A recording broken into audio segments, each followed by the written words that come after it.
welcome to the Flix Forum podcast, where each episode we go back and we look at a Netflix original film in the order of release. Today we have Netflix's 377th film from 2021. It's the South African mystery thriller called I Am All Girls. It's directed by Donovan Marsh and stars Erica Wessels, Hlubi Mbota, Deon Lotz, Mothusi, Magano, and Brendon Daniels. I am Jesse and I am your host. Thank you for joining me today for this Netflix original film. As always, if you haven't seen this film and you're interested in checking it out, give us a pause and come back a little bit later on because we will spoil the film as we go through this discussion. And we do start the show with the Fast Flicks, where we do a quick little summary of what the film is all about. So this one's about a dedicated investigator who has to combat the ups and downs of emotion and connection when trying to hunt down trafficked children. Ooh, intriguing. This is a heavy film. I'm probably going to put a warning out now that if this is super heavy. Like at times I struggle to watch moments of this film. It's an important message. It's an important film, but it is super heavy. So let's talk a little bit about how this one ended up on Netflix. I guess it's loosely based on true events from South Africa. This guy called Gert de Jager, who was arrested in 1994 and interviewed by police about 6 missing girls and revealed that the girls and many more girls were being smuggled into the Middle East by high government officials before he was murdered while he was in custody.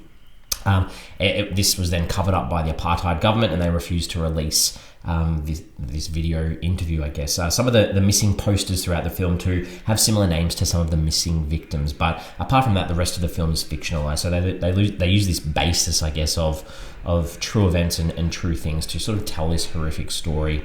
The film around the world, so I guess I'm going to talk a little bit later about what the title of I Am All Girls actually means, but around the world in Arabic and Hungary it's called On Behalf of All Girls. In German it's called I Am Everyone. I think that's missed the point. In Portuguese it's I Am All of Them. Not too bad, I guess, but it's still a little bit off because it's specifically about girls, this film. In Chinese it's called In Her Name, and in Vietnamese it's The Fight for Every Girl. But if you actually watch the film and the line of dialogue that explains the title we'll talk about soon, I don't want to give it away too early. So Wayne Fitzjohn, he was the founder of Mbota Pictures, and he first started working on this project about sex trafficking syndicates because he wanted to shine light on the difficulties South African police services face in fighting against the crime of human trafficking. He also wanted to show that there are those who are dedicated to helping the victims, and we see that through some of the characters in this film. The working title for this film was Don't Call Me Daughter, as well as Valhalla. So if we talk about Hlubi Mbota Turner, and this is the difficulty she had in playing the character of Ntombi Zonke, she said, it was excruciating hard. I had a great production team, I had great executive producers, I had an extraordinary director. They were very supportive because it's a hard subject matter. We did a lot of research, you have to, on this subject. Obviously it's fictional, but it's based on a true story of 2 girls, their families and experiences. My character, Ntombi Zonke, I specifically wanted to base on a real South African woman, and it's that 1% that was found, or that 1% of the stats that escapes from human trafficking and sex trafficking. This author, I guess, is Griselda Grotbottom, and she's this survivor. She's a woman's advocate, a feminist, and an author. And her book, this is in her speech, she said, I read in preparation for this role, and it's called Exit, and it tells of her traumatic and harrowing journey of being a prostitute, falling into human trafficking, and then being that 1% that escapes. And that 1% statistic highlights at the end of this film in the credits too. Once it was released on the 14th of May 2021, it reached number 2 on the worldwide charts according to What's on Netflix as well. This was filmed in South Africa, in Durban, in Johannesburg, and also in Vereeniging. This had a couple of nominations across the South African Film and Television Awards. So at the South African Film and TV Awards, it had 3 wins, including Best Picture and a further 8 nominations. And it also had a further 2 nominations at the Septimus Awards for Best African Film and Best African Actor. So a little bit of information there. Let's talk about what critics and audiences are saying about this film. So Rotten Tomatoes, it doesn't have a critic consensus. It has 4 reviews. They are all fresh. The audience, it sits at 67%. That's on more than 100 ratings. If we flip on over to IMDb, audiences have it at a 6 out of 10 on 7,600 ratings. So a few ratings there for that one. IMDb, we spoke about. Letterboxd, it sits at a 2.9 out of 5 on 5,700 ratings, but it's been logged by 7,600. And on Metacritic, there's not enough critic reviews to come up with a consensus, but the audience sits a little bit lower at a 4.8 out of 10. That is on 5 reviews, and that is yellow on their traffic light system. Ooh, what are my early thoughts for this one? Like I said, I've mentioned this film, it's not going to be for everyone. It's a very hard and grueling watch at times, but it's engaging, it's shot and performed well, and highlights an important world issue that's often ignored and not touched on too often. So let's talk about the characters in this one. We have 2 leads in this film, really. We have 2 lead females. We have Jodie. She's this dedicated law enforcer who struggles to almost have her own life because her work is her life. She's so dedicated to saving as many trafficked children as she can, even if sometimes in her actions in trying to find and save children, she goes on instinct rather than following the rule book or the police rule book. And this gets her into trouble and in and off cases at times because it creates issues for the police force and her boss as well. The other lead in this film is Natombi, and this is a forensic scientist who works alongside Jodie at the police force, and they have a bit of a romantic connection together as well. But there's so much more to this character than meets the eye. She works outside the law in its shadows and has a lot of flashbacks throughout this film that tell her story as a child and as one of those 1% survivors, I guess, that we mentioned in the introduction as well. The other side character in this film, we've got Captain George. That's Jodie's boss. Under a lot of pressure himself, he's a black man, lives in a segregated area, runs a police station, needs to follow everything by the book, which obviously isn't what Jodie does. We have this officer called Samuel. That's Jodie's partner along the way. He seems very supportive of her at times, and the only sort of understanding, there's no real character development from him, but the only sort of understanding of an audience that we get is that there's this one sort of lame line, I guess, that he's come from working undercover, and that's how he's now there with her as well.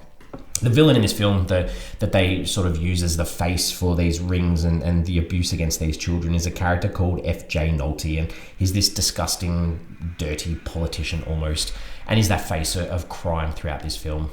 The director, Donovan Marsh, 11 directing credits, so quite a few. A lot of TV, a lot of film, a lot in South Africa. Not a lot that I knew, but I did know Hunter Killer, the 2018 film which stars Jared Butler and Gary Oldman. So obviously working his way around Hollywood a little bit too. The scenes. Let's talk about some scenes that stood out. What didn't work in this film? Things that worked. I think the opening, it hooked me. The idea of government hiding trafficking rings and not being revealed, and through the apartheid and those sorts of things, through television screens and interviews and that sort of stuff, engaged me, got me, hooked me right away. There's a scene where Jodie finds the tapes of this grandfather with a granddaughter, and the way it's put together without needing to reveal what was on the tapes was really good filmmaking and emotional scene too.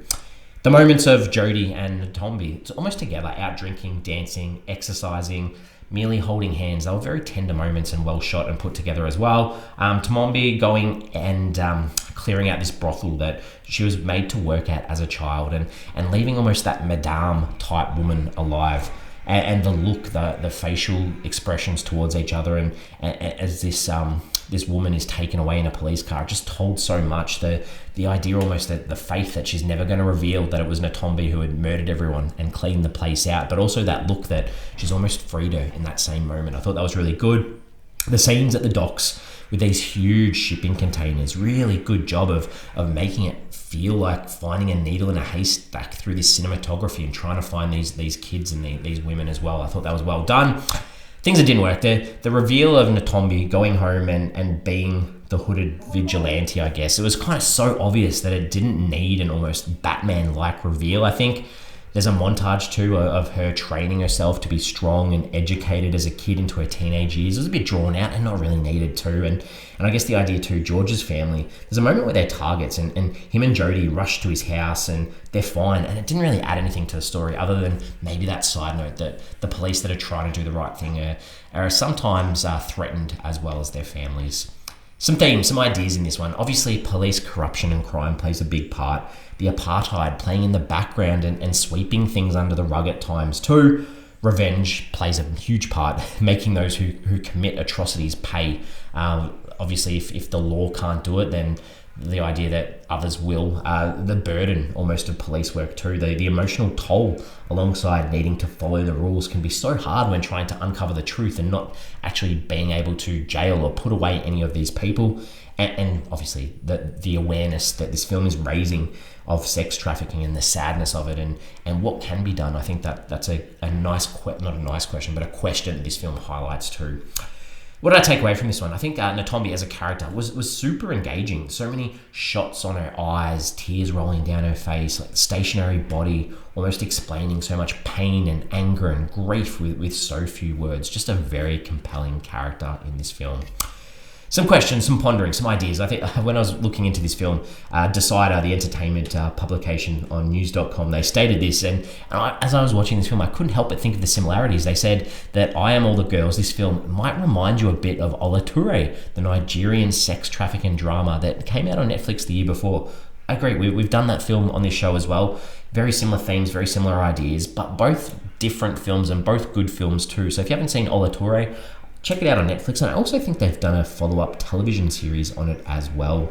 The title of the film, I mentioned this at the start when I was talking about translations around the world, but the idea of I Am All Girls. There's a scene in the film where Natombi says, "My name is Natomba Zonke Babai. My first name, it means all girls." I think, it was an impactful moment. It might feel a little bit on the nose, but it was an important moment, and probably why the title needs to stay the same around the world too.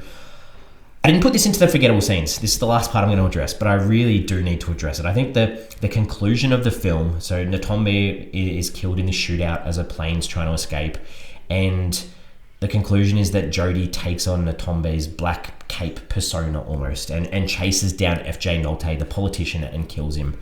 Then, in disguise, she boards an aeroplane to Iran. This really took away from what was a solid film for me. It just felt so cliche and really like going to Iran to try and hunt down these traffickers like Jodie, with what money, with what resources, what abilities in a foreign country like Iran. It just felt really poor, and I don't know that we actually needed to see her in that masked outfit. I don't know, it took away from the end for me. But other than that, I'm ready to wrap this one up. We give the film a rating out of 5 stars on this show. It's not an enjoyable film by any means. The content, it's heavy, but it's an important story and it's engaging throughout. And as I mentioned just then, the ending, it sort of threw away a lot of the good work for me. So I have to bring my score down a little bit. You've got to nail your conclusion of a film. I think I was going to give it a 4, but I've got to give it a 3.5 out of 5. Still a very solid score. Worth the watch. We're on socials. We have Facebook, we have Instagram, and we have X, formerly known as Twitter.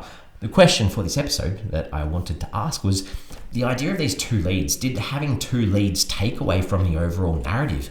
Like, could they have just focused on Jodie or on Natombi? I feel like Jodie as the detective, super important, but I mean, they almost took away from each other. I don't know how they could have adjusted it or done it better, but one main character could have possibly, and then maybe you're turning it more into a revenge John Wick style film, and maybe not what they were going for. So as I think about it, maybe there's a reason why, but I don't know. It just didn't quite work. Anyway, what are your thoughts? Let us know. Other than that, we are back next week. Next week, we have a psychological thriller from 2021. It's called The Woman in the Window. This one's directed by Joe Wright. Big cast. Stars Amy Adams, Gary Oldman, Anthony Mackie, Fred Hechinger, Wyatt Russell. Mackie and Russell, both are Marvel actors. We've got Brian Tyree Henry. We've got Jennifer Jason Leigh and Julianne Moore.